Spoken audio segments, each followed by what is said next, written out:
Olá, bem-vindos a mais uma edição de Isto É, Sua História. Meu nome é Sérgio Ciscaro e estamos aqui hoje com Lori Kriesel, arquiteto e urbanista especialista em neuroarquitetura. Lori, seja bem-vindo. Muito obrigado, Sérgio, obrigado pelo convite, obrigado a Isto É por essa oportunidade de trazer um pouco dessa história, não apenas minha, mas também da neuroarquitetura aqui no Brasil. Muito honrado, obrigado. Antes da gente entrar propriamente na neuroarquitetura, eu gostaria de saber um pouquinho como você entrou no universo da arquitetura. A arquitetura, para mim, ela sempre foi muito inerente às coisas que eu gostava, às coisas que eu visualizava à época, né? Aquele momento pré-faculdade, né? Certo. E quando eu entrei na graduação, eu sempre tive um grande questionamento. Vamos entender que nós estamos falando, não quero potencializar aqui o tempo, mas a gente está falando de algumas décadas atrás, onde nós não tínhamos o acesso à informação que nós temos hoje, né? Como redes sociais, mecanismos de buscas como Google e outros, enfim.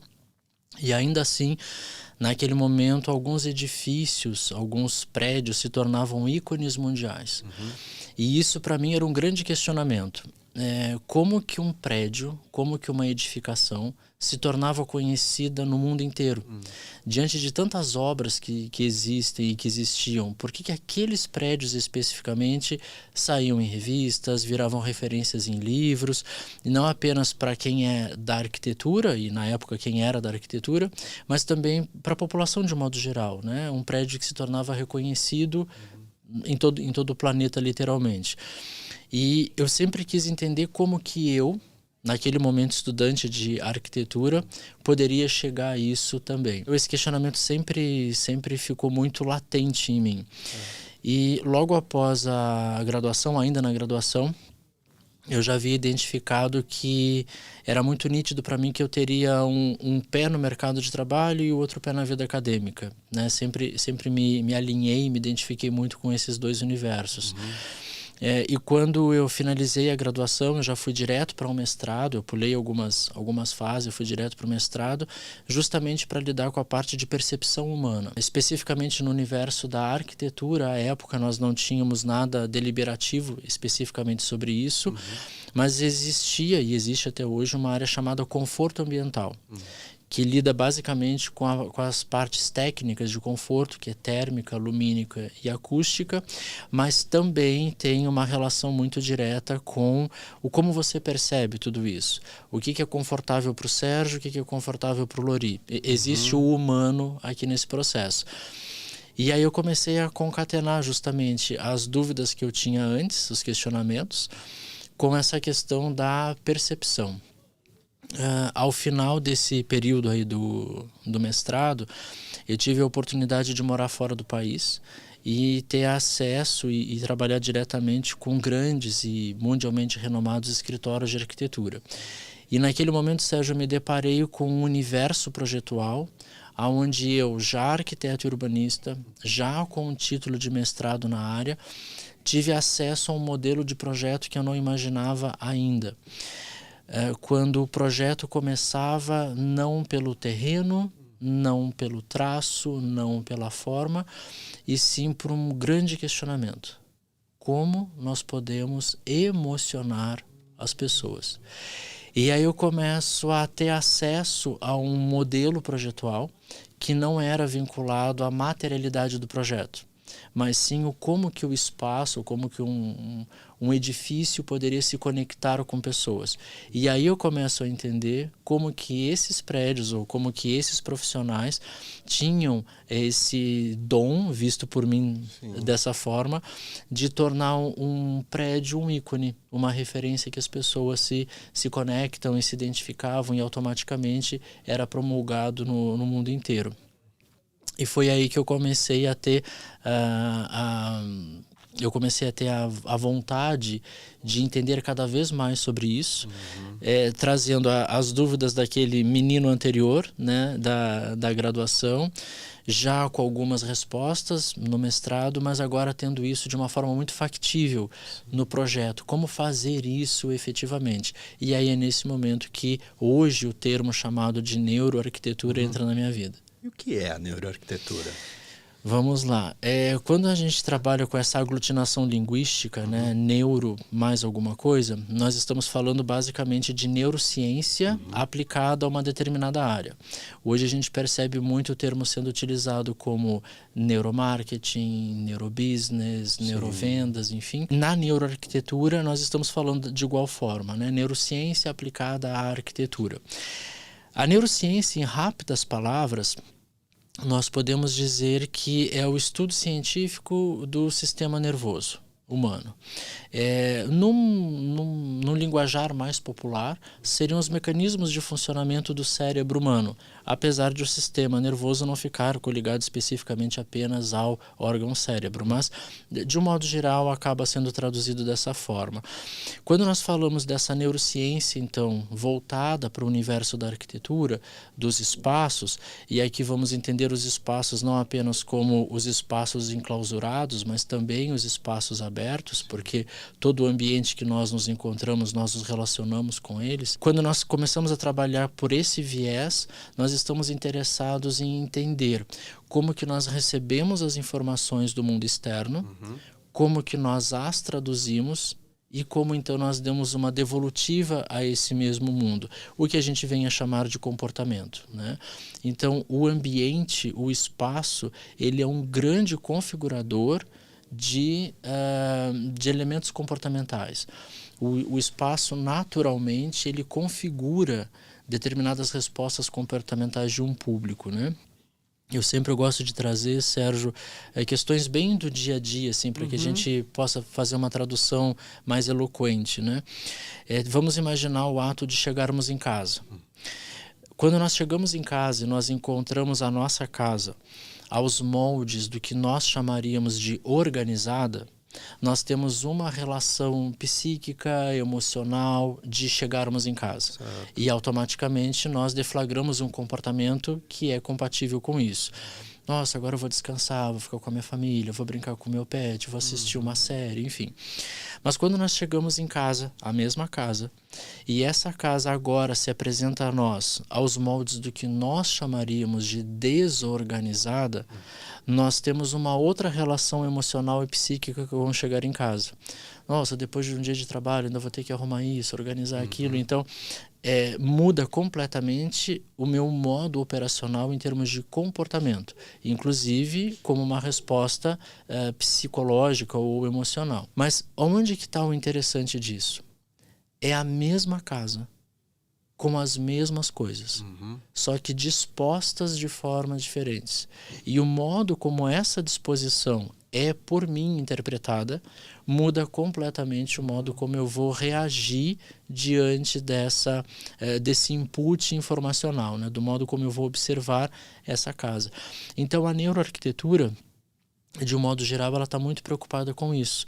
Como que nós trabalhamos a organização dos espaços, os elementos que fazem parte no espaço, e não apenas pela sua materialidade, mas principalmente pelo modo como nós percebemos esses elementos no espaço.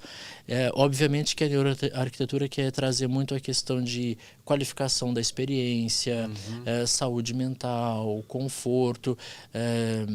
Hoje fala-se muito dos termos, né, de gerar pertencimento, identidade. Então a neuroarquitetura hoje se vincula muito a isso, a potencializar a qualidade dos espaços através de elementos técnicos. Eu digo que nós sempre tivemos e temos e continuaremos tendo, felizmente, a chamada boa arquitetura. E temos inúmeros colegas que trabalham muito bem com a boa arquitetura. A neuroarquitetura, ela não vem para romper nada. Ela vem justamente para trazer adendos, para trazer acréscimos técnicos, para que eu possa fazer isso também de uma forma racional, né? No momento projetual, eu posso lançar mão de algumas ferramentas, de alguns mecanismos que me auxiliam a fazer com que, prevendo uma resposta de comportamento, eu já possa ter isso embasado na própria diagramação do projeto em si. De certa forma, você une na neuroarquitetura a estética, a parte técnica de materiais, etc., e a ciência do comportamento. Exatamente. Quando nós falamos sobre neuroarquitetura, a gente está indo para um viés muito ligado ao comportamento em si. Então, aquilo que eu comentei lá atrás, né, quando eu tive acesso aos grandes escritórios e o projeto começava sobre como nós vamos emocionar as pessoas. A neuroarquitetura, ela começa o projeto por isso. O que nós vamos ofertar como experiência? À época não se utilizava tanto o termo experiência como se usa hoje ou com o intuito que se usa hoje. Mas a neuroarquitetura está muito voltada à questão experiencial.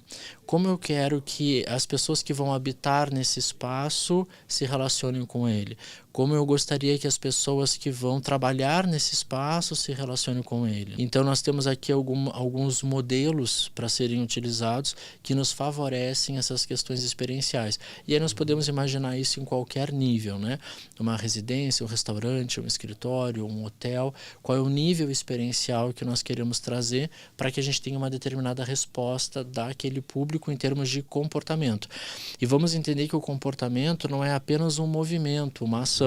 Às vezes o comportamento é uma relação emocional, né? Quando nós geramos um elo com determinado ambiente, né? Não sabemos explicar muito bem porquê, mas gostamos muito de determinados lugares. Ou, ao contrário, não sabemos muito bem porquê, mas não gostamos tanto assim de ir em outros lugares, né? Então, essas relações que a gente busca utilizar. Especificamente sobre o que eu citei agora, a neuroarquitetura ela já traz uma distinção muito clara entre os vocábulos espaço e lugar. O espaço é a espacialidade que nos cerca, né? É o mundo que está ao nosso redor, é o 3D, né?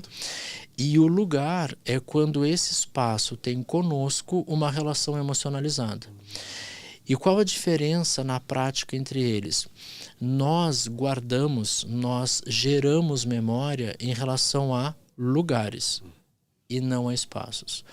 Nós não temos o dom ou a habilidade de recordarmos de todos os espaços que já frequentamos na nossa vida. Mas nós temos sim condições de lembrar de inúmeros que nós frequentamos.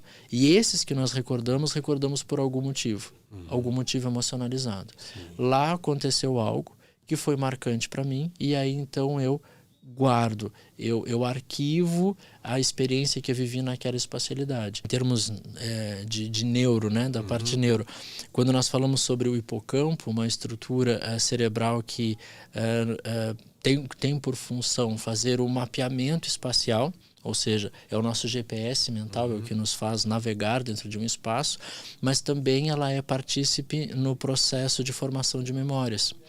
Então, quando uma determinada experiência acontece dentro de uma espacialidade, nós gravamos essa espacialidade, como se tivesse um marcador. Esse espaço ou essa experiência vale a pena arquivarmos, e aí nós guardamos, né? As outras não, foram transitórias, né? Então a neuroarquitetura está muito vinculada a isso, nesses termos, a gerar o lugar, a fazer com que as pessoas desenvolvam uma determinada afetividade, um determinado elo de ligação com uma espacialidade. Isso pode ser momentaneamente, então é quando você frequenta um restaurante, quando você frequenta um espaço de entretenimento, por exemplo. Isso pode ser em relação a longos períodos, a uma periodicidade maior, então seu ambiente de trabalho, a sua casa.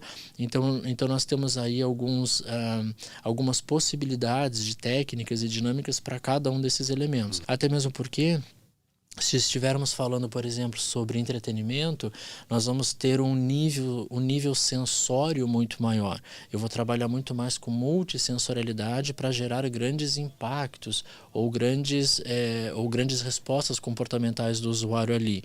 Mas isso no dia a dia não seria tão bem-vindo, né? Isso traria uma exaustão cognitiva, uma exaustão sensória desnecessária. Então existem modelos e técnicas para cada uma das aplicabilidades que a gente vai ter. Imagino que vocês trabalhem bastante com as formas, as cores e tudo mais. Sim, as formas, as cores, as materialidades, as texturas, né? O que é mais convidativo a uma determinada experiência, né? Quando nós falamos da parte sensória, normalmente nós pensamos inicialmente nos 5 sentidos que fomos educados com eles, né? Mas quando a gente fala sobre neurociência, nós temos uma vasta possibilidade de outros sentidos que não são trabalhados através daqueles 5, né? Podem ter uma ligação com eles, mas alguns outros não. Mas são todos elementos que fazem com que eu tenha, ou que eu desenvolva a percepção do mundo que me cerca. E aí nós vamos tendo algumas respostas outras que nós conseguimos lidar com a multissensorialidade através do elo, da junção dessas possibilidades todas. Certo. E a partir do momento que você entrou em contato pela primeira vez com esse conceito, como foi trazê-lo aqui para o Brasil? Que eu imagino que fosse um conceito completamente desconhecido aqui, não? Sim, a bem da verdade, se a gente for colocar aqui algumas datas, né? Então, nós estamos falando aí um pouco depois da virada dos anos 2000. Tá. E no ano de 2003 é inaugurada a ANFA. ANFA, já em português, é a Academia de Neurociência para Arquitetura. Ela é lançada, inaugurada em 2003, mas obviamente que ela surge justamente por movimentos anteriores que já vinham acontecendo de como trazer a neurociência para a arquitetura. A neurociência ela ganha uma promulgação mundial na viradinha ali de 1969 para 1970, que é quando surge a Society for Neuroscience, e aí começa-se mundialmente a ser falado sobre neurociência. Obviamente que as áreas da saúde foram as primeiras a mergulharem nesse universo. Uma das primeiras foi a psicologia, e aí nasce a neuropsicologia, até que em um determinado momento outras áreas não vinculadas à saúde percebem a importância disso. Uma área que fez isso muito bem e há bastante tempo foi a área do marketing.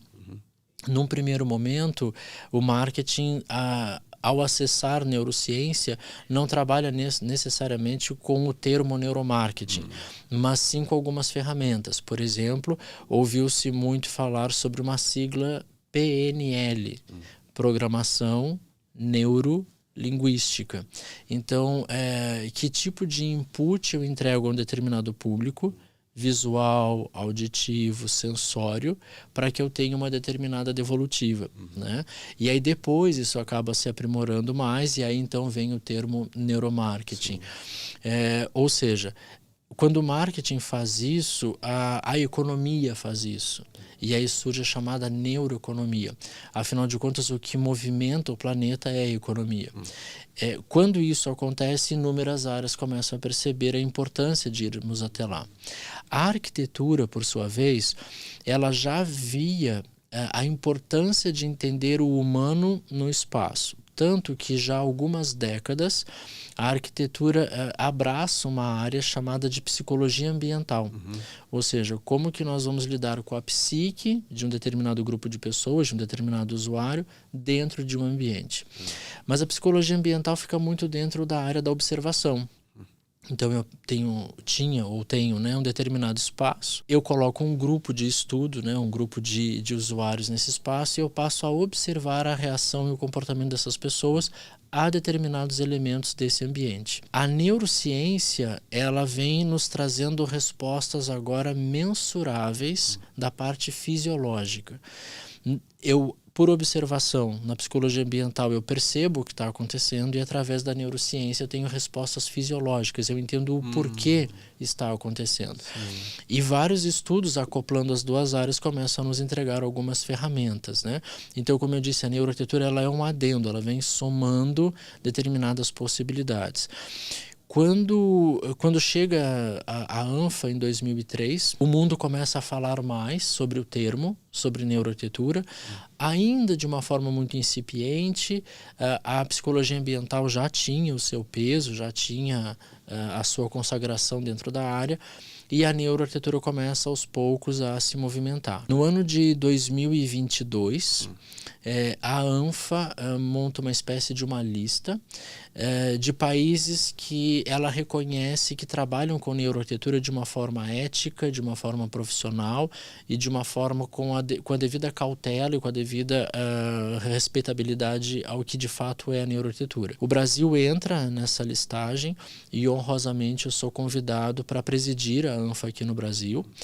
Nós estamos esse ano de 2024 num ano de organização e montagem, né, da ANFA Brasil. Esse é um projeto que eu assumo honrosamente junto com uma grande colega, Andréia de Paiva. Então nós estamos organizando a ANFA no Brasil justamente para que a gente possa ter uma promulgação cada vez maior sobre o tema e principalmente dar condições de que todos os colegas da área, não apenas da arquitetura, mas também do design, da iluminação, do urbanismo, possam se utilizar dessas ferramentas e de todos os conhecimentos que foram gerados desde a implementação da ANFA até agora. Certo. E no meio desse período em que a neuroarquitetura foi se solidificando e sendo mais conhecida, qual foi a sua trajetória? Vamos lá então, vamos começar na parte da sua história, né? Bom, logo depois, estou tentando montar cronologicamente, né? Logo depois da chegada da ANFA, então, eu começo a me dedicar cada vez mais a entender o que era essa neurociência aplicada à arquitetura. É um momento bem desafiador, porque vamos imaginar que, de novo, né, à época nós tínhamos uma relativa escassez de possibilidade de conhecimentos, então eu precisei fazer os meus estudos na neurociência em si, na fisiologia em si, né? Aí eu fui para uma parte de neurociência e comportamento, eu fui me especializar especificamente sobre neurociência e comportamento humano, já agregando isso ao mestrado que eu já tinha. Nesse interim é o momento que eu volto para o Brasil, e aí eu começo a minha jornada aqui da forma que eu queria, que eu sempre quis, né? Um pé na academia, um pé no mercado de trabalho. Mas como eu tinha tido a oportunidade de passar por grandes e importantes escritórios, eu começo também um percorrido inicialmente com os meus alunos de levá-los para esses grandes escritórios, para fazer imersões, para fazer visitas, né? Para entender o olhar do que acontece lá. Porque uma coisa é o professor na sala de aula falando que é possível, que é assim que se faz. Outra coisa é quando você entra dentro do universo e você de fato vive, né, na pele exatamente aquilo. Então isso sempre foi algo que me deixou muito, muito feliz em poder proporcionar isso a outros colegas. Isso acaba tomando algumas outras proporções e depois eu acabo sendo convidado por profissionais mesmo, por colegas, né, de profissão para continuar tendo esse tipo de contato. Então eu fico, desde então eu sempre tive muito contato, mantenho muito contato com todos os escritórios que eu passei. No Brasil especificamente, em função disso, de eu ficar promulgando, né, a questão da neuroarquitetura, de como podermos utilizar, convites foram chegando e novas possibilidades também, né? Então, há aproximadamente 10, 12 anos atrás, eu fui convidado por uma grande instituição a nível Brasil para assumir a coordenação dos cursos de especialização nas áreas de arquitetura, design, iluminação, enfim. Eu não sei se posso citar o nome da instituição, mas a princípio se chama IPOG e desde então eu coordeno todos os cursos a nível Brasil da instituição nessas áreas. No ano de 2020, quando nós estávamos enfrentando infelizmente o momento inicial da pandemia, se percebeu o quanto a neuroarquitetura de fato poderia ajudar as pessoas. Por quê? Porque nós passamos por um período de confinamento compulsório. Sim. Nós fomos obrigados a ficar confinados. E aí, naquele momento, a maioria das pessoas percebeu que o ambiente onde habitavam, de fato, não os representava. Antes da pandemia, como que nós imaginávamos as casas, né? Você tinha a área social, a área íntima e a área de serviços. Quando veio a pandemia, tudo virou tudo.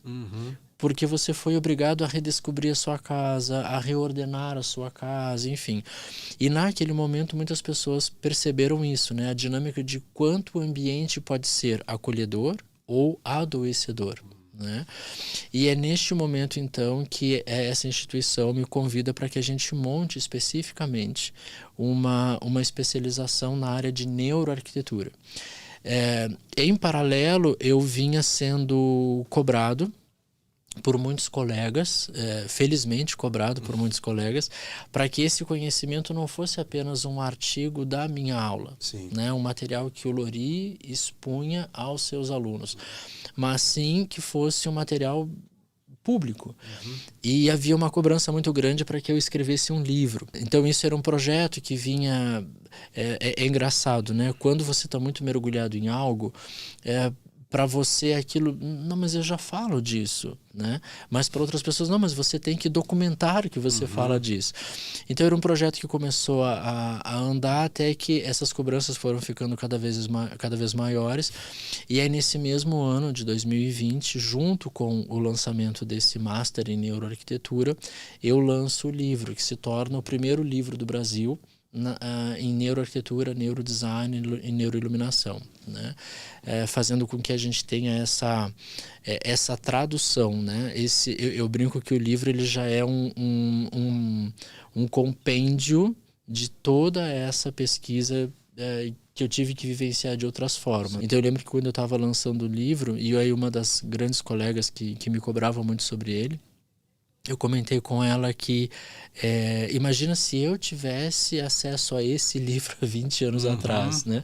O quanto teria me facilitado. Ou então um curso como o que nós estávamos lançando, que é um projeto não apenas meu, mas de inúmeras mãos de todos os colegas que participam dele. Esse é um momento que, não apenas pelo curso, não apenas pelo lançamento do livro, e não apenas pelo momento de pandemia que nós vivíamos, mas foi uma conjunção de fatores que fez com que ali o termo neuroarquitetura eclodisse no Brasil. Aí começa a se falar muito sobre isso, sobre a salubridade dos espaços, sobre a identidade, o pertencimento, o acolhimento espacial. Então aquele momento foi um momento que a neuroarquitetura meio que ganha volume e força no Brasil. Bom, estou tentando concatenar aqui a trajetória. A partir disso, e também em função de a ANFA estar chegando, né, um pouco mais na sequência chega a ANFA, já começamos a ter outros movimentos, né? Então hoje, por exemplo, eu estou diretamente envolvido com 2 grandes projetos que fazem com que a neuroarquitetura em si ela ganhe um volume ainda maior, porque um desses projetos é muito voltado ao mercado de trabalho e um outro projeto é muito voltado à questão da disseminação de conhecimento. Está chegando ao Brasil através de algumas instituições internacionais, um instituto que é chamado de Instituto Neurobiodesign, e esse instituto, inclusive apoiado pela própria instituição que eu mencionei há pouco, é um instituto que traz para os profissionais várias vertentes de conhecimento nos aspectos de neuroarquitetura, e aí o seu grande guarda-chuva, né, neurodesign, neurourbanismo, neuroiluminação, a parte de design biofílico, que é uma das principais ferramentas que a neuroarquitetura se utiliza, né? Lembrando que quando nós falamos de biofilia, e existe uma grande confusão aí no mercado, quando nós falamos de biofilia, estamos falando de elementos vivos. Existe vida nesse processo. Uma floresta ela é biofílica, né? Quando falamos de design biofílico, nós estamos falando de estratégias de biofilia por algum motivo, por alguma razão. A biofilia vai ser estrategicamente utilizada, e isso a nível projetual, né? Então, dentro desse aspecto que está intimamente relacionado com sustentabilidade, né? E também a questão de como trabalhar isso na parte do design enquanto projeto, enquanto confecção espacial. O Instituto vem com essa vertente muito forte, e hoje no Brasil nós temos um grande escritório de arquitetura e projetos, que é a KMX, que está sediado aqui em São Paulo. E eu assumo dentro da KMX uma posição de consultor sênior de um projeto que é o NeuroBio UX, que é a prática efetiva de neuroarquitetura em todos os projetos do escritório, né? Então foi gerado um núcleo, foi criado um núcleo dentro do escritório e hoje eu assumo esse núcleo como um consultor sênior, junto com as diretorias, mas também junto com conceituadores e com o time. Então nós percebemos movimentos muito grandes, né? O próprio elo da entidade de ensino, né, que eu mencionei há pouco, o IPOG, se aperfeiçoando cada vez mais em relação a isso. Em função desses movimentos também surgem alguns convites fora do Brasil, né? Especificamente na área de arquitetura, a maior referência em termos de instituição de ensino chama-se Instituto Politécnico de Milão. Então é uma grande referência para arquitetos, designers, iluminadores. O Politécnico de Milão entende a necessidade de que o conhecimento de neuroarquitetura faça parte da formação dos profissionais que eles trabalham e fui convidado então como professor oficial do Politécnico de Milão na disciplina de neuroarquitetura. Então todos os anos, um mês por ano, eu vou para a Itália e fico ministrando aula para eles. Como eu sou considerado um professor estrangeiro, a disciplina ela é condensada para que ela se acople ali no período que eu estou lá. É uma disciplina que ainda não foi para a grade de graduação, mas já está na grade das especializações, mestrados e doutorados. Então, quando eu vou, eu tenho a oportunidade de conviver com profissionais do mundo inteiro, visto que o Politécnico de Milão, né, migram profissionais do mundo inteiro para lá justamente para ter acesso não apenas a essa informação, mas a todas as outras. E isso é uma coisa que me deixa muito, muito orgulhoso, muito honrado, porque é uma instituição referência, né? Para todos nós, e aí eu falo todos nós como arquitetos, e você recebeu um convite desses, né? Eu lembro que quando eu tenho um convívio com o Politécnico de Milão a longa data. Eu fiz cursos lá, eu tenho algumas certificações feitas por lá. No próprio IPOG eu coordeno um convênio institucional entre as duas instituições, né? Um convênio institucional entre as duas entidades. Eu já levei inúmeras vezes alunos meus para fazerem cursos lá. Alguns desses cursos eu até tive participação como professor convidado, enfim, mas era um curso de um professor italiano aonde eu ministrava uma parte. Então eu chegava como um professor convidado. Mas agora eu chego como um professor oficial. A disciplina é minha, né? Eu que ministro. Então isso traz uma força muito grande, né? Uma representatividade muito grande. E isso faz com que eu tenha uma gratidão muito grande à entidade, visto que alguns anos atrás eu era aluno, né? E isso para mim já significava muito, né? Porque ter uma certificação do Politécnico de Milão era algo, né, inimaginável, assim, muito desejado até hoje por muitos.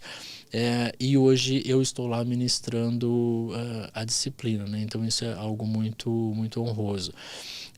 De mesma forma, nessa questão dos convites internacionais, hoje um dos maiores escritórios do mundo chama-se Foster & Partners, que é de um grande arquiteto chamado Norman Foster. Já faz parte da minha vida há longo tempo, né? Quando eu comentei que eu fui para fora para ter algumas experiências, um dos primeiros escritórios que eu trabalhei foi lá.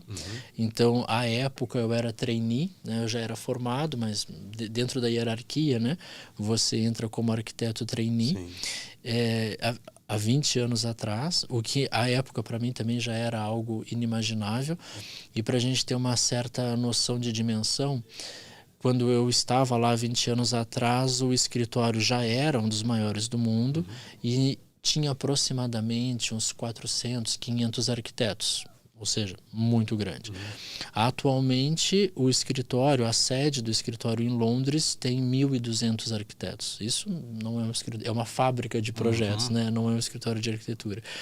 E desde então, eu sempre tive um contato com o escritório. Então, toda vez que eu retornava a Londres, sempre passava lá, uma visita, aquela coisa de rever algumas pessoas, né? E no ano passado, eu recebo um convite do escritório para que eu fosse a Londres ministrar um workshop de neuroarquitetura para o time deles.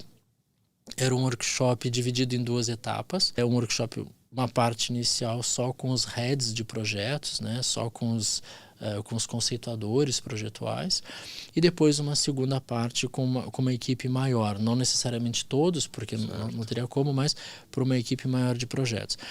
E eu lembro que, mais uma vez, né, o escritório não me era estranho, porque há 20 anos eu convivo com o escritório, mas entre trainee de 20 anos atrás, né, e chegando agora para ministrar um workshop, inevitavelmente você se questiona, mas o que eu vou falar para o maior escritório de arquitetura do mundo? E eu lembro que quando eu estava na primeira fase do workshop, que era só para os conceituadores, alguns eu conhecia, outros não. Sim. E quando terminamos, várias pessoas vieram agradecer, elogiar, enfim. E uma dessas pessoas é a head de projetos da Apple. O escritório tem já há alguns anos um contrato de exclusividade de todos os projetos Apple. E aí, ao final, ela veio me cumprimentar. Essa é uma das pessoas que eu não conhecia. E ela veio me cumprimentar, agradecer a oportunidade, enfim. E aí ela se apresentou e aí eu questionei, você é head de qual das áreas de projeto? Não, eu sou head exclusivamente da Apple. Aí eu falei para ela, muito obrigado por ter me dito isso somente agora. Porque se você tivesse me dito isso no início, provavelmente teria ficado bem nervoso, né?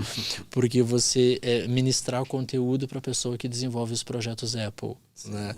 Então realmente, a neuroarquitetura vem me proporcionando não apenas satisfações pessoais de poder levar esse conhecimento a outros colegas, a outros profissionais, mas muitas satisfações profissionais, e eu não digo satisfações em termos de um documento, um diploma, mas de passos dados, né?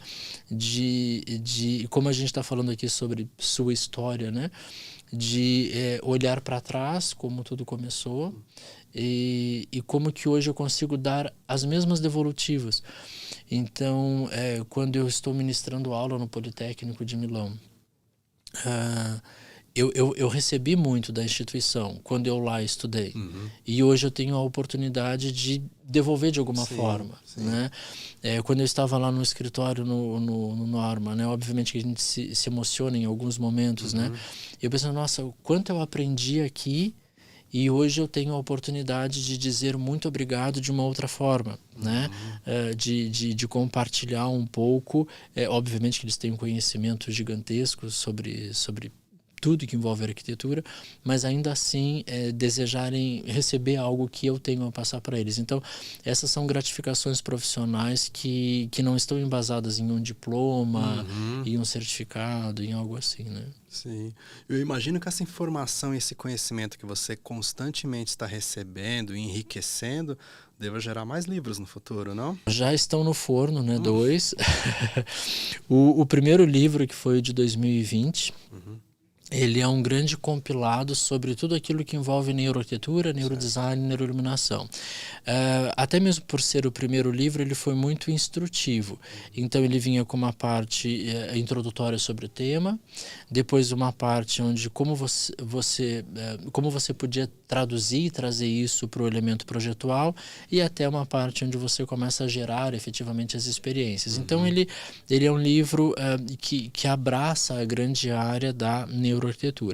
Mas vamos imaginar também que de 2020 para cá, muitos outros conhecimentos foram chegando, né? Felizmente. Então agora, daqui a uns 2 meses, mais ou menos, está chegando o segundo livro. Esse é um livro que eu lanço ele em parceria com uma grande amiga e psicóloga, na verdade doutora em psicologia, que é Marivânia Boca. E esse é um livro que ele trata da parte holística da neuroarquitetura. Então ele vai fazer um compêndio entre neurociência, filosofia e psicologia.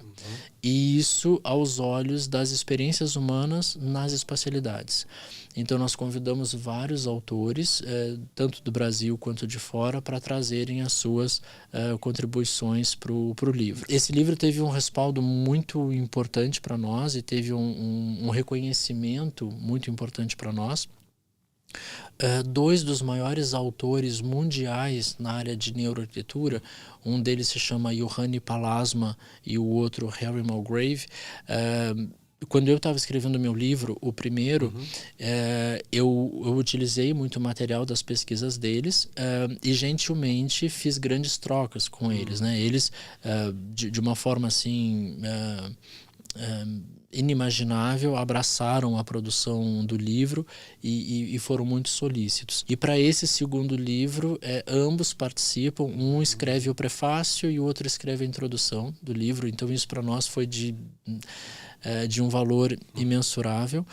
E logo a seguir, provavelmente final deste ano, início do próximo ano, vem o terceiro livro. E aí esse já tem uma visão mais técnica, uma visão mais científica e mais instrumental, né? Serão instrumentos e ferramentas que se trabalha com a neuroarquitetura. Provavelmente esse livro também já vai trazer muitas questões sobre biosensores. Os biosensores, eles são equipamentos que nós utilizamos para fazer as mensurações neurocientíficas a nível de arquitetura, né? Como que a gente pode trabalhar a neuroarquitetura dentro de um processo chamado EBD. A sigla internacional é EBD, para nós seria Design Baseado em Evidências. Então tem uma fase inicial, que é onde nós trabalhamos com as pesquisas científicas, as utilizamos para embasar o projeto e depois finalizamos isso mensurando efetivamente o que fisiologicamente nós estamos trazendo como contribuição para os usuários. Hoje, no projeto que eu comentei junto à AKMX, que é o NeuroBio UX, nós já utilizamos isso. Então, hoje no Brasil, somente nós temos todos os equipamentos para fazermos as mensurações neurocientíficas. Nós dizemos que no projeto NeuroBio UX, com a KMX, nós estamos tendo a oportunidade de trazer para o Brasil a visualização 360 da neuroarquitetura, porque os projetos eles recebem um embasamento científico, eles passam por um desenvolvimento que é baseado dentro dos parâmetros científicos e ao final nós temos a possibilidade de mensurar efetivamente de forma fisiológica, ou seja, uma resposta genuína, o que o projeto de fato está entregando para as pessoas. Então lá a gente consegue fazer o chamado processo 360 dentro da neuroarquitetura.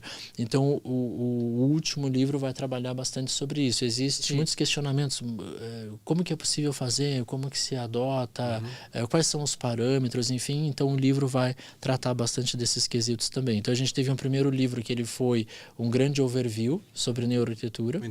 Uma introdução. O próximo agora uma visão holística, muito humanizada, e o próximo uma versão bem instrumentalizada, né? Como que nós podemos trazer isso efetivamente à tona e à prática do dia a dia do projeto. Perfeito.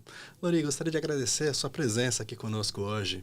Obrigado, fico muito feliz ao seu convite, Sérgio, ao convite da Isto É para fazer esse compartilhar de experiências e espero que muito em breve a gente possa ter um outro encontro desse com mais novidades ainda. Perfeito, aguardaremos. Obrigado. E obrigado a vocês que nos acompanharam até agora.